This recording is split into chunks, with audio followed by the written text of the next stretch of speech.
លោកគ្រូពាក់ព័ន្ធជាមួយនឹងការបំពេញទិន្នន័យនៅកិច្ចការទី9ការជួយសិស្សរៀនយឺតបាទទី1សូមលោកគ្រូបំពេញនៅសិទ្ធលេខ1បញ្ជីឈ្មោះសិស្ស 3.0 បាទនៅក្នុងបញ្ជីឈ្មោះសិស្ស 3.0 ហ្នឹងកន្លែងដែលត្រូវបំពេញគឺលោកគ្រូបំពេញកន្លែងបានជួយនិងមិនបានជួយសិស្សមកពីគ្រួសារជួបការលំបាកនិងសិស្សរៀនយឺតបាទអញ្ចឹងកន្លែងនេះបើសិនជាបានជួយសូមជ្រើសរើសសញ្ញាថិចហើយបើមិនបានជួយសូមយកសញ្ញាខ្វែងឯបាទអញ្ចឹងនេះលោកគ្រូបានបំពេញហើយបាទគឺជ្រើសរើសថិចប៉ុន្តែលោកគ្រូបំពេញអត់អស់ទិន្នន័យបាទនៅត្រង់នេះមួយបាទអត់បានបំពេញអញ្ចឹងត្រង់នេះមួយអញ្ចឹងខ្ញុំ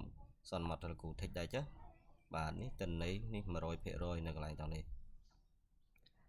បាទបន្ទាប់មកទៀតបាទពេលដែលបំពេញកន្លែងត្រង់ហ្នឹងជ្រើសរើស text ហើយនឹងឬក៏คลิกកន្លែងត្រង់ហ្នឹងអស់ហើយលោកគ្រូសូមមកមើល sheet កនិង sheet ខបាទsheet 2នេះលេខ2ហើយនឹងលេខ3នេះអត់បំពេញទេមកមើលកនិងខបាទអញ្ចឹងកន្លែងកបាទកន្លែងកទី1សូមលោកគ្រូបំពេញកន្លែងនេះបាទដូចលោកគ្រូគាត់បានពេញហើយគឺឈ្មោះប្រធានគណៈកម្មការថ្នាក់រៀនបាទគកថអត់វិញខ្ញុំហើយកន្លែងប្រធានក្រុមប្រឹក្សាសិស្សនេះបាទសូមបំពេញឈ្មោះបាទប្រធានថ្នាក់បាទសូមបំពេញឈ្មោះប្រធានថ្នាក់ចំពោះគ្រូទទួលបន្ទុកថ្នាក់នេះអត់ចាំបាច់បំពេញទេគឺប្រព័ន្ធនឹងចាប់មកដោយស្វ័យប្រវត្តិបាទហើយទិន្នន័យនេះក៏ចឹងដែរបាទទិន្នន័យនេះគឺបានមកពី 3.0 នេះបាទពេលដែលលោកគ្រូធ្វើរើសការគ្រីសឬក៏ការខ្វែងនៅ 3.0 នេះអញ្ចឹងទិន្នន័យហ្នឹងវានឹងរត់មកនៅកន្លែងតនេះបាទអញ្ចឹងអ្វីដែលលោកគ្រូទៅធ្វើបន្ទាប់ទៀតនោះគឺកន្លែងនេះបាទ4កន្លោននេះបាទសកម្មភាពសូមគូសសញ្ញាថិចក្នុងប្រអប់ខាងក្រោមណាមួយត្រូវនឹងកម្រិតនៃការអនុវត្តសកម្មភាពជួយសិស្សរៀនពេញមួយថ្ងៃបាទទី1គឺមិនទាន់បានចាប់ផ្ដើមបាទបើមិនទាន់បានចាប់ផ្ដើមទេលោកគ្រូថិចទៅតែបើកន្លែងត្រង់ហ្នឹងថាខុសវិញក៏សូមគ្រូខ្វែងវិញមកបាទន័យថាលោកគ្រូចាប់ផ្ដើមហើយអញ្ចឹងបើសិនបើជាលោកគ្រូចាប់ផ្ដើមហើយសូមគ្រូខ្វែងវិញមកបើមិនទាន់ចាប់ផ្ដើមសូមថិចទៅបាទនឹងជំរឿមួយទៀតទើបនឹងចាប់ផ្ដើមបាទទើបនឹងចាប់ផ្ដើមបើទើបចាប់ផ្ដើមទេក៏ថិចមកតែបើលោកគ្រូបានចាប់ផ្ដើមយូរហើយគឺកន្លែងតនេះគឺសូមខ្វែងដែរមកបានដំណើរការ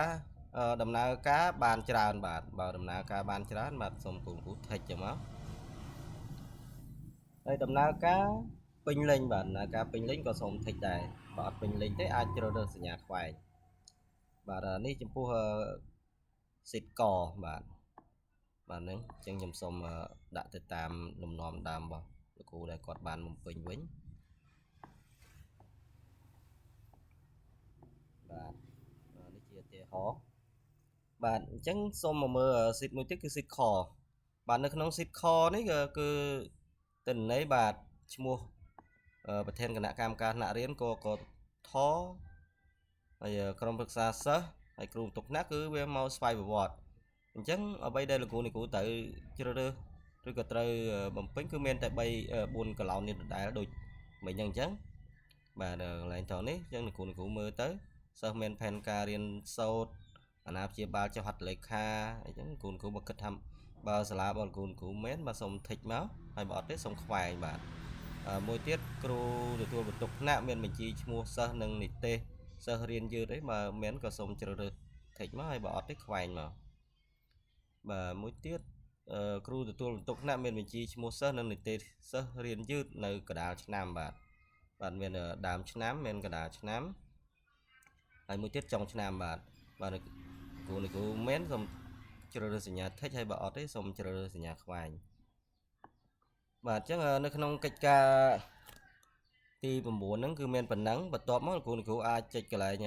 data នេះបាទមកមើលនេះទិន្នន័យគឺបាន 100% ហើយបាទ 100% ហើយចំពោះភាគរយ នៅឆមេទី1នេះអីនេះអាហ្នឹងអត់បញ្ហាទេគ្រូអាហ្នឹងទិន្នន័យហ្នឹងគឺវាចាប់មកពីកន្លែង 3.0 នេះបាទនេះទិន្នន័យ111អីនេះបាទអញ្ចឹងវីដេអូហ្នឹងមិនមែនប៉ុណ្ណឹងបាទសូមជម្រាបលា